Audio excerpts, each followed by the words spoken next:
আসসালামু আলাইকুম। Online classroom থেকে স্নাতক 5 প্রথম বর্ষের শিক্ষার্থীদের শুভেচ্ছা জানাচ্ছি। আমি আফরোজা নবীন। প্রিয় শিক্ষার্থীরা, তোমরা সবাই ভালো আছো নিশ্চয়ই। তোমরা ভালো থাকো, আমরা এই আশাই করি। আজকে আবারও তোমাদের সাথে আরেকটা গুরুত্বপূর্ণ ক্লাস নিয়ে হাজির হলাম। আজকে আমাদের আলোচনার মূল বিষয়বস্তু হচ্ছে কিশোর অপরাধ, কিশোর অপরাধের কারণ, কিশোর অপরাধ এবং অপরাধের পার্থক্য। প্রথমে আমরা আলোচনা করব কিশোর অপরাধ। কিশোর অপরাধ হচ্ছে বর্তমানে একটি বহুল আলোচিত এবং গুরুত্বপূর্ণ সামাজিক সমস্যা।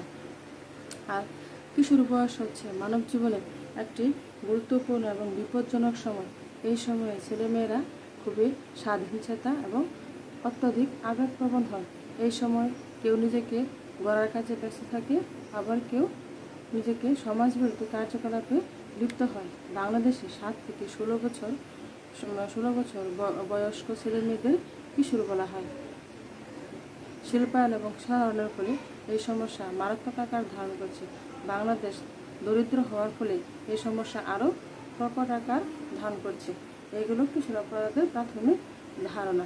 এখন আমরা আলোচনা করব কিশোর অপরাধের সংজ্ঞা। সাধারণত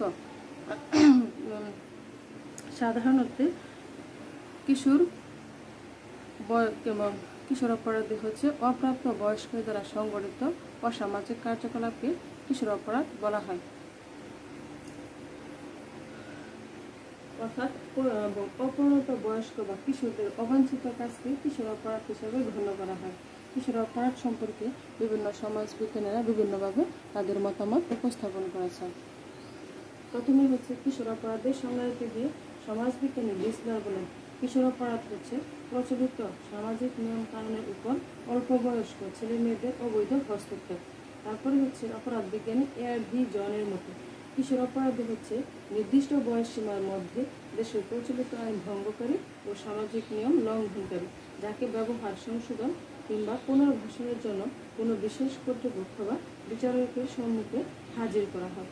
পরিশেষে আমরা বলতে পারি যে কিশোর অপরাধ হচ্ছে কিশোরীদের দ্বারা সংঘটিত আদর্শ ও মূল্যবোধ পরিপন্থী আইন ও সমাজবিরোধী কাজকে কিশোর অপরাধ বলা হয়। কিশোর অপরাধীদের শাস্তি না দিয়ে সংশোধনের ব্যবস্থা করা হয়। এগুলো আমাদের কিশোর অপরাধের আলোচনা। এরপরে আমরা আলোচনা করব অপরাধ এবং কিশোর অপরাধের পার্থক্য। প্রথমে হচ্ছে অপরাধ এবং কিশোর অপরাধ। প্রাপ্তবয়স্ক লোকের দ্বারা সংগঠিত আইনবিরোধী কাজকে অপরাধ বলে। অন্যদিকে অপ্রাপ্তবয়স্ক ছেলে মেয়েদের দ্বারা সংগঠিত আইনবিরোধী কাজকে কিশোর অপরাধ বলা হয়। 2 নম্বর, অপরাধীর বয়স 16 বছরের ঊর্ধ্বে। অন্যদিকে কিশোর অপরাধীদের বয়স 7 থেকে 16 বছরের মধ্যে। 3 নম্বর, অপরাধীরা পরিকল্পিত ও সুচিন্তিতভাবে অপরাধ করা হয়। অন্যদিকে কিশোর অপরাধীরা অপরাধ করার ক্ষেত্রে পরিকল্পনার কোনো প্রাধান্য নেই বললেই চলে। 4 নম্বর, অপরাধীরা অপরাধ চক্রের সাথে সংঘবদ্ধ থাকে। কিশোর অপরাধীরা সাধারণত সংঘবদ্ধ থাকে না। 5 নম্বর, মানসিক অবস্থা অপরিবর্তিত থাকে। 5 নম্বর, কিশোর অপরাধীদের মানসিক অবস্থা ভেঙে পড়ে।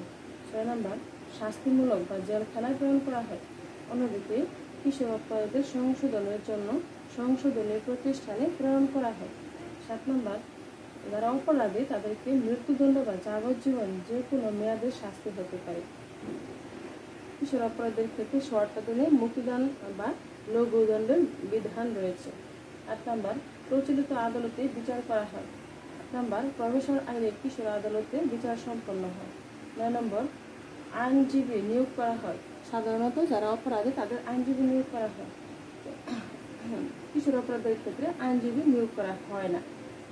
10 নম্বর, অপরাধের জন্য পূর্ব প্রস্তুতি থাকে। কিশোর অপরাধের ক্ষেত্রে কোনো পূর্ব প্রস্তুতি থাকে না।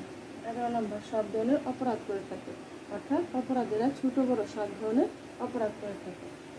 কিশোর অপরাধীরা ছোটখাটো অপরাধ করে থাকে। 12 নম্বর, কোনো অনুশোচনা করে না। অপরাধীরা অপরাধ করার পর কোনো অনুশোচনা করে না, কিন্তু কিশোর অপরাধীরা অপরাধ করার পরে কি করে থাকে? অনুশোচনা করে থাকে। তাহলে এইগুলো আমার অপরাধ এবং কিশোর অপরাধের পার্থক্য। এখন আমরা আলোচনা করব কিশোর অপরাধের কারণ, অর্থাৎ বাংলাদেশে কী কারণে কিশোর অপরাধ দিন দিন বৃদ্ধি পাচ্ছে। বাংলাদেশে কিশোর অপরাধ কিশোর অপরাধ যে একটি সামাজিক সমস্যা সে ব্যাপারে কোনো সন্দেহের অবকাশ নেই। এর জন্য বহুমুখী এবং বিচিত্র কারণ দায়ী, যেমন দৈহিক কারণ, সামাজিক, অর্থনৈতিক, রাজনৈতিক, সাংস্কৃতিক, তারপরে ভৌগোলিক, তারপরে বংশগত কারণ বিশেষভাবে দায়ী। এখন আমরা কিশোর অপরাধের কারণগুলি বিস্তারিতভাবে আলোচনা করব। প্রথমেই হচ্ছে কিশোর অপরাধের জন্য জৈবিক কারণ। কিশোর অপরাধের কারণের মধ্যে প্রথম কারণ হচ্ছে জৈবিক কারণ। কিশোর অপরাধের অন্যতম প্রধান কারণ হচ্ছে জৈবিক কারণ।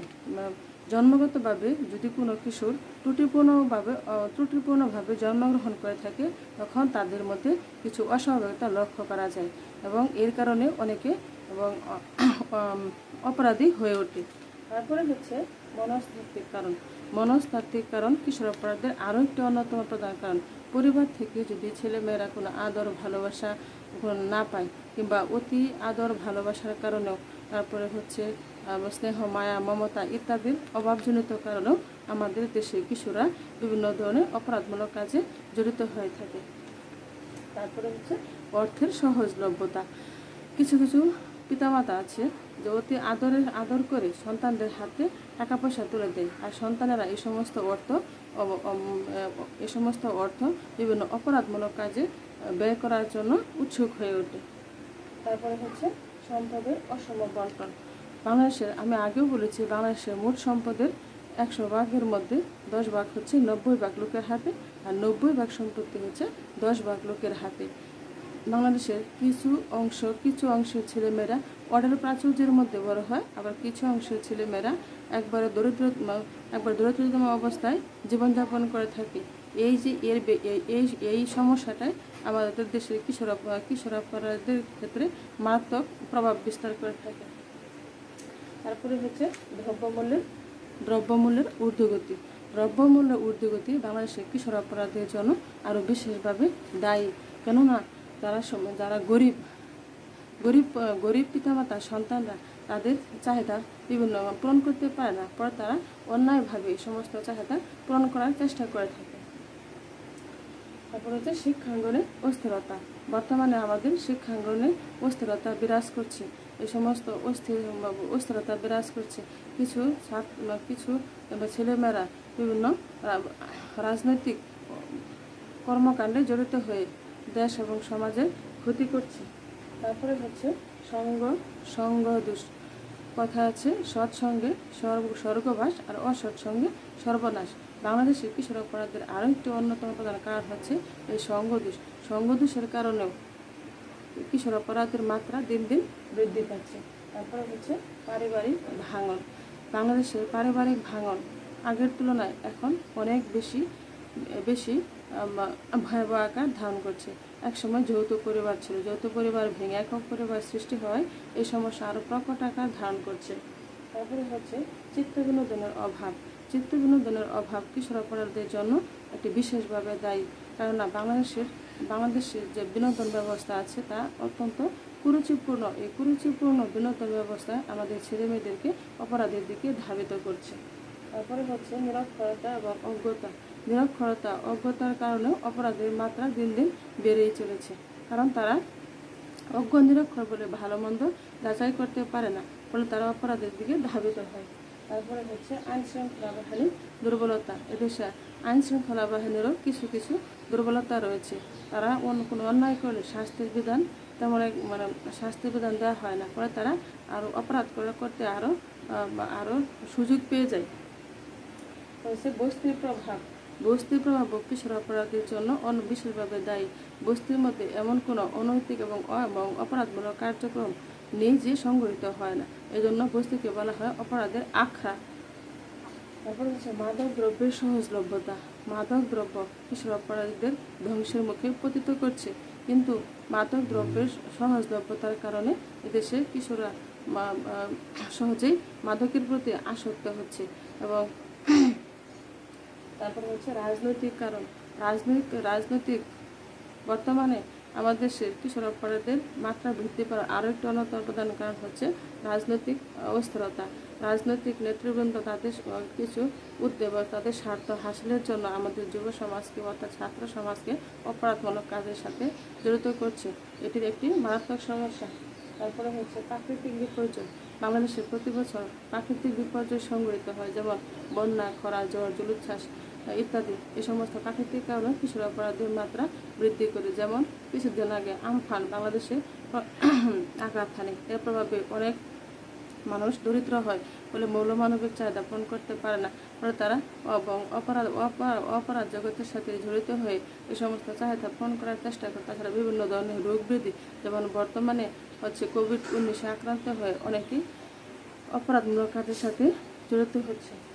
তারপরে হচ্ছে ঋতুর প্রভাব। ঋতুর প্রভাব কিশোর অপরাধের জন্য বিশেষভাবে দায়ী। বাংলাদেশে শীতকালে এবং বর্ষাকালে চুরির প্রবণতা বেড়ে যায় এবং এভাবে কিশোর অপরাধের মাত্রা বৃদ্ধি পাচ্ছে। তারপর হচ্ছে এলাকার প্রভাব। কিছু কিছু এলাকা আছে যা কিশোর অপরাধের জন্য বিশেষভাবে দায়ী, যেমন পাহাড়ি অঞ্চল, তারপরে হচ্ছে চরাঞ্চল ইত্যাদি জায়গায় বিভিন্ন অপরাধমূলক কাজ সংঘটিত হয়। তারপর হচ্ছে বংশগত কারণ। বংশগত কারণেও কিশোর অপরাধ বৃদ্ধি পায়, কারণ পিতামাতা যদি বিভিন্ন অপরাধমূলক ভাবে অপরাধী হয়ে থাকে, তাহলে তাদের সন্তানেরাও বিভিন্ন ধরনের অপরাধমূলক কাজের সাথে জড়িত হয়ে থাকে। প্রিয় শিক্ষার্থীরা, এই গেল আমার আজকের আলোচনা। তাহলে অন্য কোনো একদিন আবারও তোমাদের সাথে আরও একটা নতুন একটা ক্লাস নিয়ে হাজির হব। সেই পর্যন্ত ভালো থাকো, সুস্থ থাকো। আল্লাহ হাফেজ। আসসালামু আলাইকুম।